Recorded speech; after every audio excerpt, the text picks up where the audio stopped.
Buenos días, compañeros, profesora.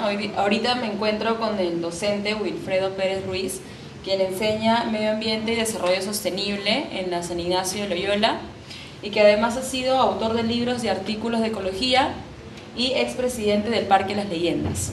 Buenos días, profesor. ¿Qué Muy tal? buenos días, un placer estar con ustedes.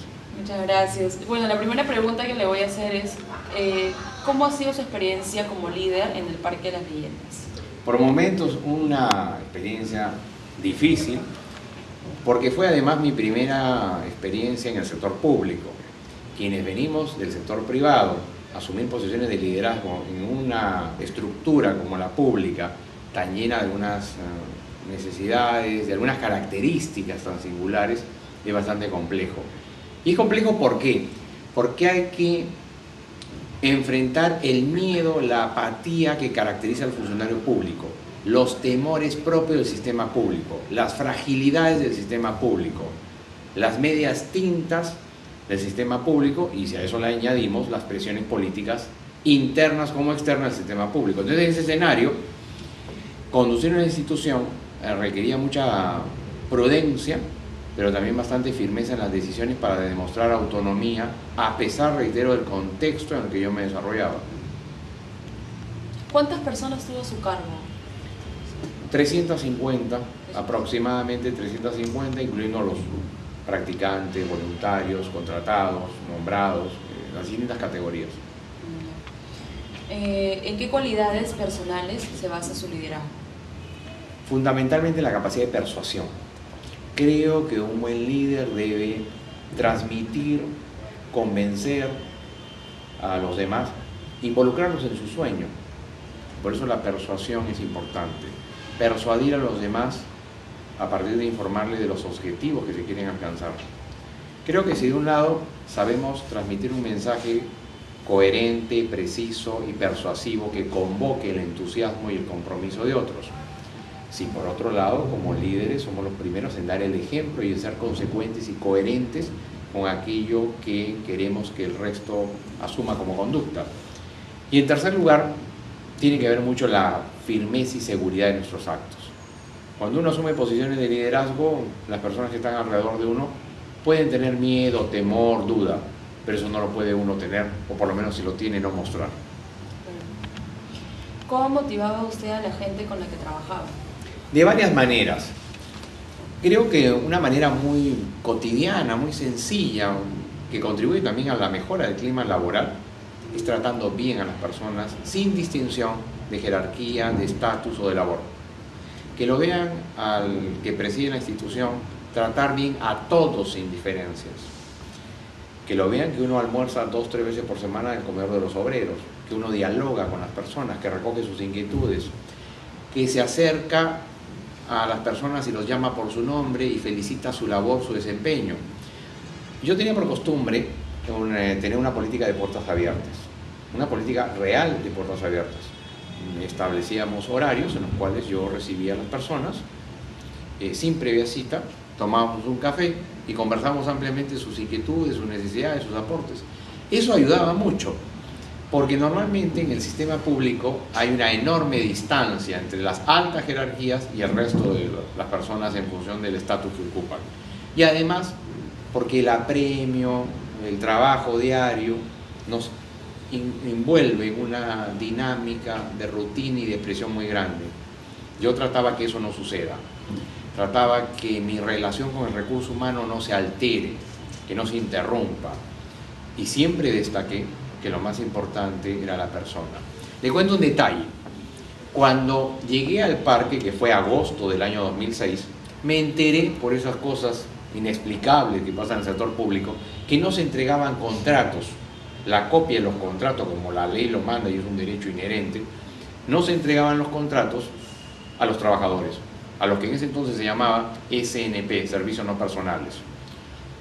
Hice las consultas respectivas, constaté lo que yo ya presumía, de que no había ninguna razón para no entregar esos contratos, y finalmente hicimos una ceremonia pública, que yo la denominé una ceremonia de desagravio, para personalmente entregarle a las más de 200 personas que estaban en la condición de SNP su contrato, como la ley lo manda. Ese tipo de gestos marca mucho. a pesar que pueden ser bien interpretados por unos y mal interpretados también por otros, ¿no? ¿Cree usted que agregar un curso obligatorio de oratoria en centros de educación superior sea beneficioso? Propiamente de oratoria no lo recomendaría, pero sí de expresión verbal, corporal, porque un líder debe tener mínimas condiciones para saberse expresar correctamente, saberse comunicar y persuadir con el mensaje que pretende transmitir a su público receptor. Sí recomendaría que en los institutos de educación superior se enseñe, llámese oratoria u otro curso, algunos que ayuden a que los alumnos tengan mejores niveles para su desenvolvimiento, para tener una mejor presentación en sus exposiciones y mejores recursos para persuadir, para convocar y para que cuando asumen posiciones de liderazgo en su desarrollo profesional puedan desenvolverse correctamente. La oratoria y la buena comunicación son herramientas centrales en alguien que aspira a asumir condiciones de liderazgo. ¿Cuáles son las características que debe tener un líder? Básicamente podríamos señalar 3 o 4. Tener capacidad de convocatoria, ser una persona receptiva, tener autoridad, no perder nunca el sentido de la autoridad en el correcto contexto de la expresión. Un líder tiene que anticiparse a los hechos. Eso significa tener capacidad de visión de futuro, anticiparse a los hechos que pueden prever. Yo diría que un requisito fundamental en un líder, buen manejo emocional. La inteligencia emocional, el autocontrol, la capacidad empática son, desde mi punto de vista, elementos centrales en el perfil emocional de alguien que pretende asumir posiciones de liderazgo en cualquier instancia o circunstancia. Mientras usted laboraba en este centro de trabajo, ¿usted cree que sus decisiones se lograban transformar en resultados? De eso me centré, a eso me dediqué desde el primer momento. Que las decisiones, los acuerdos en una reunión de trabajo surgieran además de consensos. Yo trabajé mucho a partir de consensos. En el sector público a veces se ordena, se impone. Yo en ese sentido fui muy receptivo respecto del consenso. Me caractericé por concertar decisiones. Cuando las decisiones son concertadas, las personas se sienten involucradas. Al sentirse involucradas, realizan esos proyectos o esas decisiones identificados, distintos si se imponen. Y en segundo lugar, muy importante cuando uno convoca al conocedor del tema y respeta al experto. Por ejemplo, había que tomar una decisión en el tema botánico, se convocaba al jefe del área botánica y a los botánicos y se les pedía su opinión, y su opinión era respetada. La opinión o la decisión final no se tomaba desconociendo la opinión del que es el experto.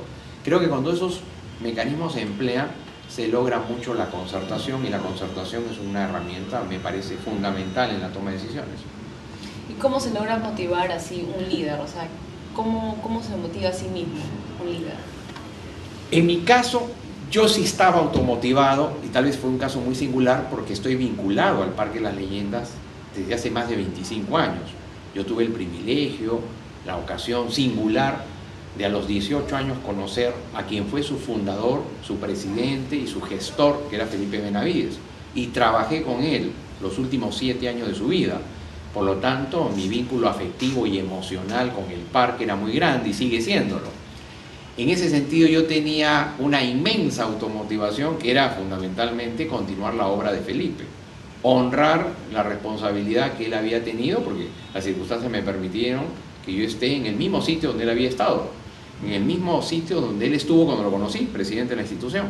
Entonces, en ese sentido, para mí automotivarme todos los días era muy frecuente, era muy fácil. Yo ya estaba automotivado del primer día que llegué a esa institución, ¿no? Era un caso, reitero, bastante singular.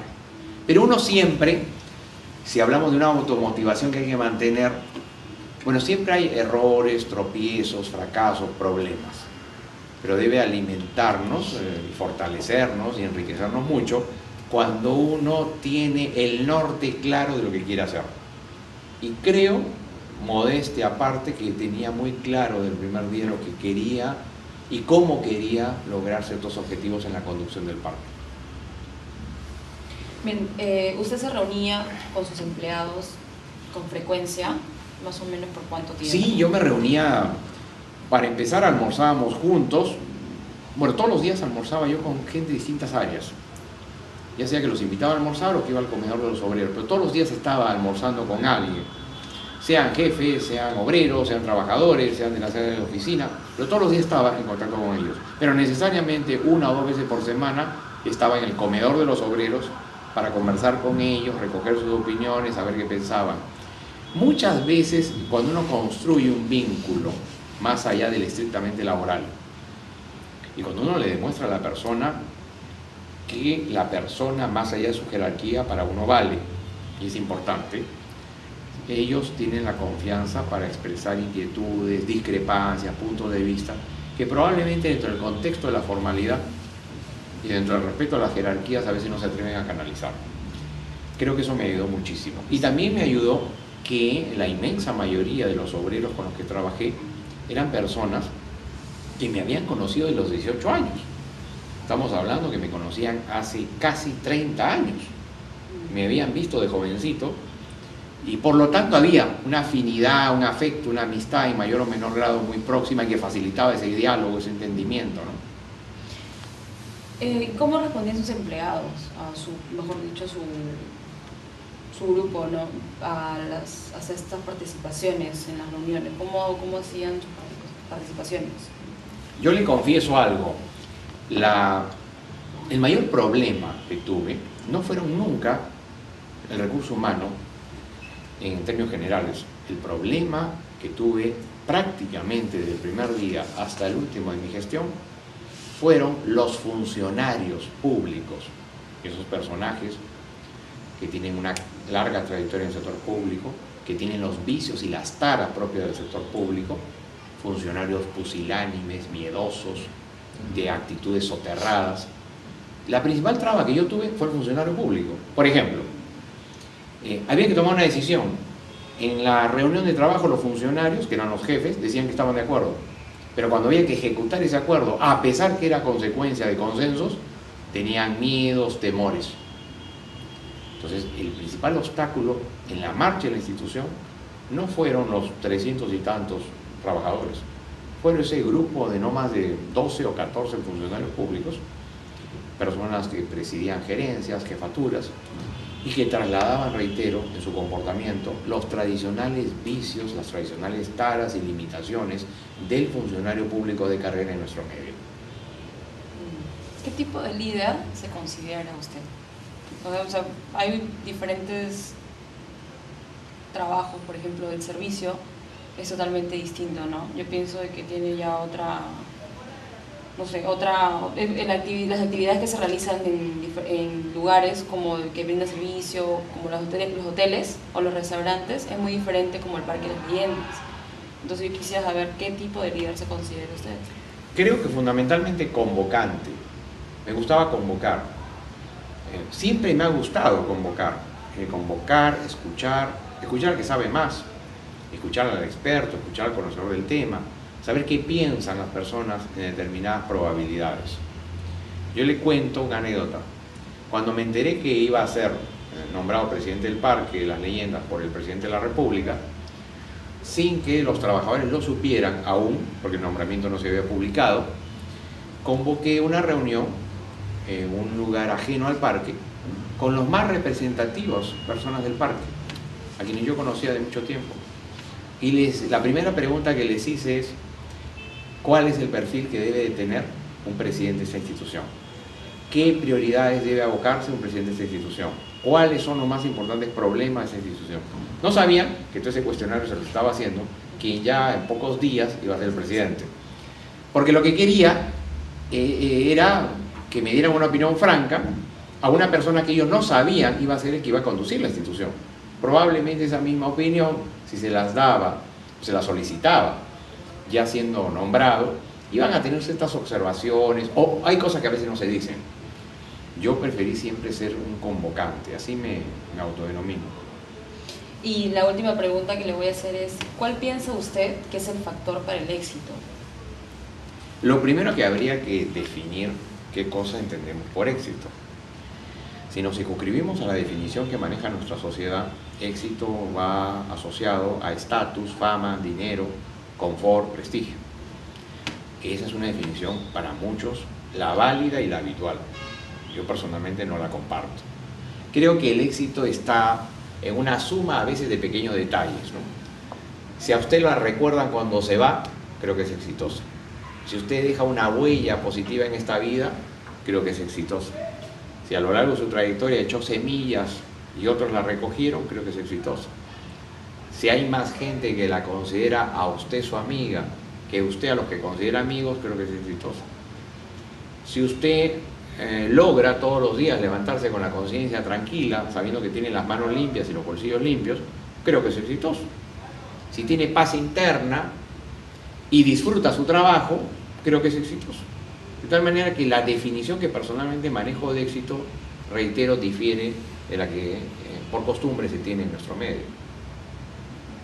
Bueno, profesor, muchas gracias. Como pueden ver, compañeros, profesora, ya hemos concluido con la entrevista. Espero que les haya gustado y bueno, ¿no? Hasta la próxima. Muchas gracias, profesor. Gracias a ustedes, muchos éxitos.